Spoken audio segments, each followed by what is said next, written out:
si teteh yang ngamuk dan ngomong tidak sopan terhadap Kang Deddy Mulyadi gara-gara warung tempat berjualannya kena penertiban. Akhirnya, si teteh tersebut kena gampar Kang Deddy Mulyadi. Wajar teteh marah karena usahanya dibongkar. Padahal usaha itu usaha yang paling nyaman. Pengen punya warung di sini. Kita kan udah berpuluh-puluh tahun. Kita generasi berapa ya? Kedua, ketiga ya. Mereka berjualan sudah berpuluh-puluh tahun. Bagi pedagang yang jujur, pembongkaran ini adalah sebuah ujian. Akan tetapi, bagi para pedagang yang nakal, yang suka menggetok harga, mempermainkan harga, ini adalah sebuah karma. Bismillahirrahmanirrahim. Assalamualaikum warahmatullahi ta'ala wabarakatuh. Sampurasun. Si teteh yang ngamuk dan ngomong tidak sopan terhadap Kang Deddy Mulyadi gara-gara warung tempat berjualannya kena penertiban.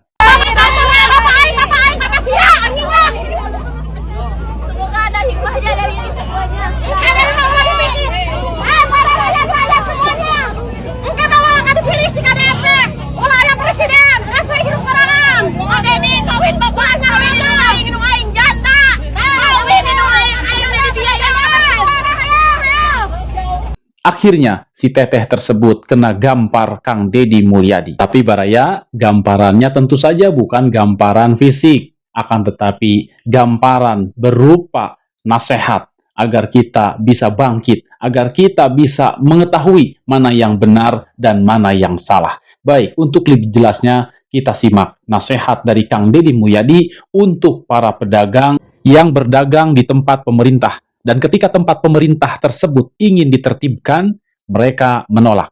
Kita simak baraya, silakan.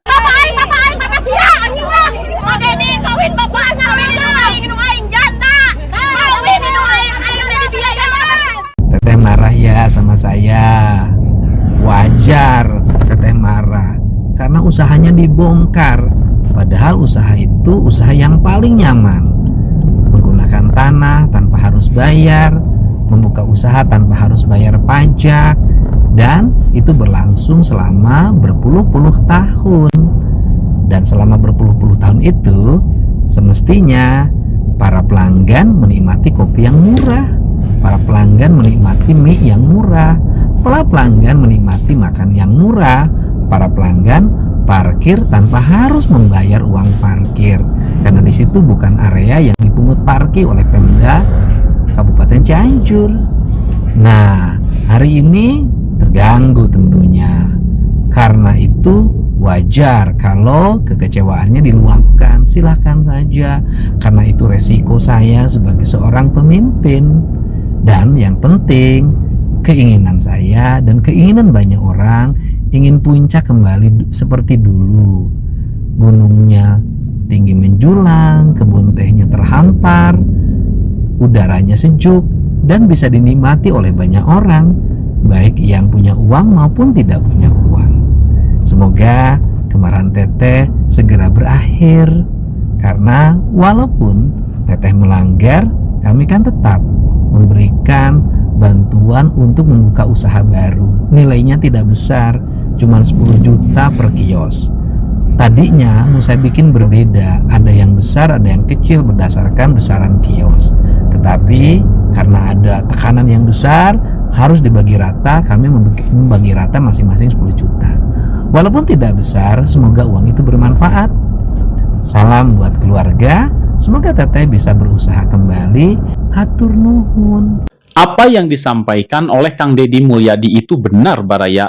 Mereka yang berjualan di sekitaran rest area puncak tersebut, mereka sudah berjualan puluhan tahun. Bahkan berdasarkan pengakuan mereka sendiri, mereka adalah generasi ketiga. Dan penertiban Bangli di area puncak tersebut adalah program daripada pemerintah. Itu memang benar. Akan tetapi dari sisi lain, bagi para pedagang yang terdampak akibat pembongkaran tersebut, itu ada dua sisi. Yang pertama adalah ujian, dan yang kedua adalah karma.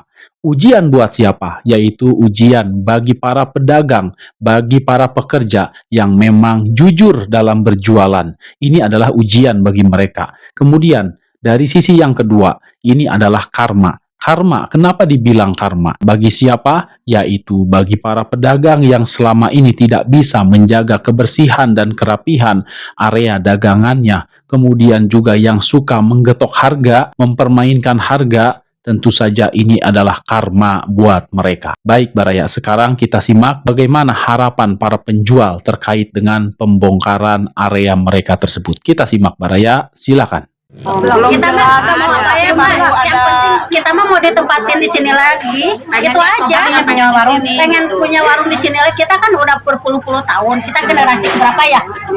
Kedua lah, ketiga ya. Apa yang disampaikan oleh Kang Deddy Mulyadi bahwasanya mereka berjualan sudah berpuluh-puluh tahun terbukti. Mereka mengakui sendiri hal itu. Bahkan si ibu tadi mengakui bahwa mereka adalah generasi ketiga.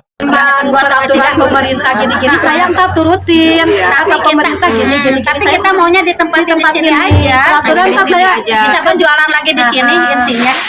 Mohon maaf ya kepada ibu, saya tidak bermaksud untuk menggurui, akan tetapi ketika kita bertemu dengan orang baik, maka kita harus lebih baik dari orang baik tersebut. Kalau tidak bisa lebih baik, maka minimal kita menyeimbangi kebaikannya kepada kita. Kang Deddy Mulyadi melakukan penertiban di situ bukan untuk kepentingan pribadinya. Beliau tinggal di Lembur Pakuan. Ngapain jauh-jauh harus ngurusin daerah Cianjur, daerah Bogor, daerah Puncak untuk kebersihan dan kerapihannya? Coba pikir. Nggak ada keuntungannya buat Kang Deddy Mulyadi kalau secara logika. Tetapi kenapa beliau begitu peduli terhadap kebersihan, kerapihan di daerah Jawa Barat ini? Karena beliau sayang kepada warga Jawa Barat, agar warga Jawa Barat ini kehidupan kedepannya lebih makmur lagi dengan tetap menjaga kebersihan dan kerapihan.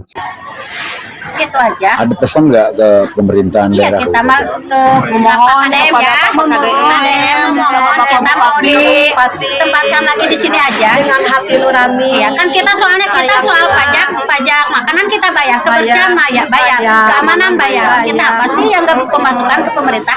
Bayar semuanya juga. Pingin please gini ya. Apa punya masyarakat gitu ya. Aduh, bener. Apapun yang pelaturannya yang harus itu selalu diikuti ya. Pokoknya kita pajak makanan juga kita bayar tiap bulan sih Pak. Pemasukan kita. Pokoknya memohon kebersihan kita dengan bayar. sangat kepada Bapak Bupati sama Bapak KDM, semoga tidak terjadinya pembongkaran. Kalau emang itu terjadi pembongkaran, Kita mau di sini lagi tempat. tapi kita juga memahami hal itu. Tapi mudah-mudahan semua pembongkaran itu cuma untuk memberi peringatan, tapi bisa dibangun kembali. Iya. Kita memohon gitu aja. Memohon, karena kita punya generasi-generasi penerus, yaitu anak sekolah kita. Kalau misalkan kita tidak bisa berjualan lagi, gimana ke depannya anak-anak sekolah kita untuk penerus bangsa? Jadi jangan sampai putus sekolah. Udah 4 tahun ya, 2 tahun berapa? 4 tahun. 2 tahun. Nganggurnya banyak yang nganggur, yang di Bogor yang itu, yang pembongkaran warung-warung yang di Bogor. Itu mah kan yang di Bogor mah kan luasnya bahu jalan ya wajar lah. Karena ini mah rest area. Rest area pelatarannya banyak ini. Kita punya lahan parkir sendiri ya. Gitu. Pokoknya memohon aja kepada KDM Ditinjau kembali. Tinjau kembali karena kita bukan bahu jalan tapi rest area seger alam. Soalnya ini kan satu-satunya ya rest area daerah Puncak ini.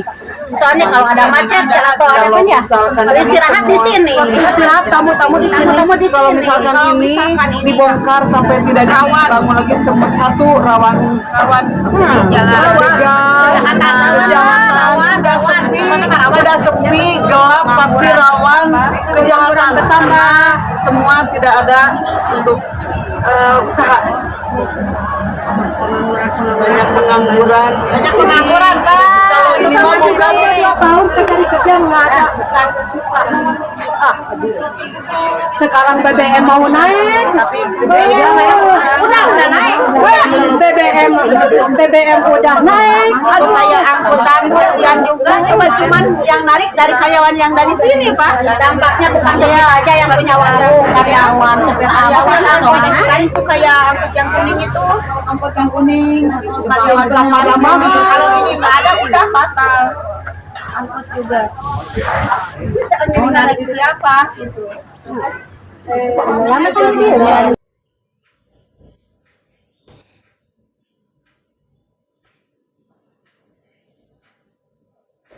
Dan sebagaimana yang Kang Deddy Mulyadi katakan, meskipun mereka sudah berjualan di lahan pemerintah tersebut selama puluhan tahun, tetapi harga yang mereka jual itu di atas rata-rata. Artinya sangat mahal sekali, sebagaimana yang akan kita simak berikut. Silakan. Warung-warung yang ada di puncak Bogor, guys, sekarang pada dibongkarin semua tuh. Para pemilik warungnya marah-marah, kesel, nangis-nangis lah. Tapi satu sisi sih gue empati, sedih. Walau gimana pun itu kan tempat usaha mereka, tempat mereka nyari makan. Tapi tidak sebanding nih dengan rasa syukur gue, alhamdulillah banget. Karena apa? Harga jualnya anjir, mahal banget. Kalau lu pernah ke puncak Bogor tuh, makan atau jajan di pinggir-pinggir jalan gitu, itu cuman kopi pahit nih, kopi pahit lu, bukan kopi manis, kopi pahit sama Indomie rebus kagak pakai telur berapa? 35.000 anjir. Bayangin lu. Kopi pahit yang harga jualnya tuh paling 1.000 lah, terus sama Indomie rebus 1.500 dah. Harusnya berapa itu kan? Oke lah 10.000, 15.000 oke, masih diterima, wajar. Lah ini 35.000, 40.000. Coba lu, masa lu mau nawar? Nggak mungkin kan? Jadi para pedagang itu sekarang dibongkarin tuh kagak dapet simpati, empati para netizen, orang-orang. Karena apa? Harga jualnya sekarang aja begini nih, nangis gimana? Aduh. Belum lagi yang warung-warung lain, semua guys. Itu bukan 1-2 warung doang, hampir rata semua. Jajan pop mie doang sama teh pahit itu 30.000, 40.000. Itu kendalanya. Yang banyak orang-orang pada seneng tuh dengan pembongkaran warung di puncak Bogor itu tuh begitu, termasuk gua. Emang empati kita, sedih-sedih, tapi satu sisi kita bersyukur banget. Ini pelajaran yang sangat berharga sekali buat kita semua, terutama bagi teman-teman yang ingin menjadi pedagang. Dalam menjual barang dagangan, jangan sampai kita main getok harga. Main getok harga itu misalkan harga pasarannya 5.000, akan tetapi kita getok harganya menjadi 10.000. Nah, itu tidak boleh, dan itu akan membuat kapok orang membeli di warung kita. Begitupun juga tempat pariwisata. Orang akan males datang ke tempat pariwisata tersebut jika para pedagangnya nakal seperti itu, main getok harga. Nah, di sini saya punya catatan Baraya bagaimana caranya kita untuk menjadi pedagang yang baik. Untuk membuat dagangan cepat laris, Anda perlu memadukan strategi pemasaran yang baik dengan pelayanan prima. Selain memberikan harga yang kompetitif dan bersikap jujur, nah harga yang kompetitif dan bersikap jujur artinya harga tersebut itu harus sesuai dengan harga pasar. Ya, Baraya seperti itu. Jadi harga yang kompetitif dan juga bersikap jujur. Kita jujur aja, memang harganya segitu. Jadi intinya jangan main getok harga yang membuat orang lain kecewa. Demikian Baraya, mohon maaf bila ada salah kata. Wabillahi taufiq wal hidayah. Wassalamualaikum warahmatullahi wabarakatuh. Terima kasih.